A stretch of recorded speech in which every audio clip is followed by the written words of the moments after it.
Gas সংকটে বিপাকে জনসাধারণ। এ নিয়ে আরো খবর জানাতে মুন্সিগঞ্জ থেকে সরাসরি যোগ দিচ্ছেন শুভ ঘোষ। শুভ, দীর্ঘদিন ধরেই গ্যাসের সংকট চলছে, মুন্সিগঞ্জের আজকের পরিস্থিতি জানাবেন। দেশের মতেও মুন্সিগঞ্জেও তীব্র গ্যাসের সংকট দেখা দিয়েছে। এতে প্রায় বিপর্যস্ত এখানকার মানুষের জীবন ব্যাহত হচ্ছে। এই অঞ্চলের মানুষের দৈনন্দিন রান্না বাড়া, খাওয়া দাওয়া সহ শিল্প কলকারখানার উৎপাদন। এছাড়া আমরা তিতাস গ্যাস অ্যান্ড ডিস্ট্রিবিউশনের সাথে কথা বলেছি। তারা বলছে প্রতিদিন মুন্সিগঞ্জে কিন্তু ১ থেকে ১.৫ লক্ষ ঘনমিটার গ্যাসের প্রয়োজন হয় এবং সেটি কিন্তু কখনো কখনো চাহিদার পরিবর্তন হয়ে ১,৭০,০০০ থেকে ৮০,০০০ ঘনমিটার গ্যাসের চাহিদা তৈরি হয়ে থাকে মুন্সিগঞ্জে। তিতাস গ্যাস কর্তৃপক্ষ বলছে মুন্সিগঞ্জে ১৩,৮৫০ জন গ্রাহক রয়েছে। এছাড়া শিল্প প্রতিষ্ঠানে গ্যাসের সংযোগ রয়েছে প্রায় ৪০টির বেশি প্রতিষ্ঠানে।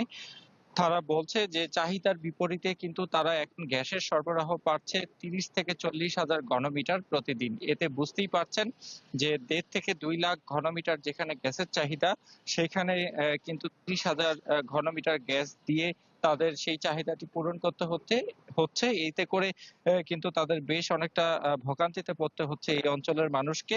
বিশেষ করে সকালে বা দুপুরের দিকে কিন্তু রান্নার সময় হঠাৎ করে গ্যাস চলে যাচ্ছে।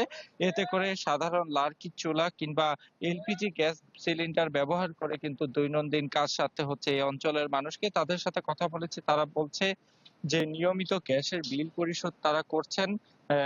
তারপরেও যারা বৈধ গ্রাহক আছেন তারা আসলে সঠিকভাবে গ্যাস পাচ্ছেন না।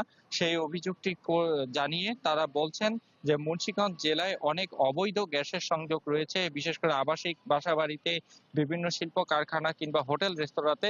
সেইসব অবৈধ গ্যাস সংযোগ এলাকাগুলো চিহ্নিত করে সেই বিষয়গুলো নিয়ে দ্রুত ব্যবস্থা নেওয়ার একটি তাগিদ তারা দিয়েছেন। তারা বলছে একদিক থেকে যেমন গ্যাসের সংকট রয়েছে, অন্য দিক থেকে অবৈধভাবে যে গ্যাসগুলো আসলে মানুষ নিয়ে যাচ্ছে বা ক্ষতি হচ্ছে, এতে করে আসলে যারা বৈধ গ্রাহক আছে তাদের যে চাহিদা অনুযায়ী যে গ্যাসটি তারা পাচ্ছে না, সেই ঘাটতিটি আসলে অবৈধ গ্যাস সংযোগগুলো কেটে দিতে পারলে সেই ঘাটতিটি মেটানো অনেকটা সম্ভব, সেটি তারা মনে করছেন।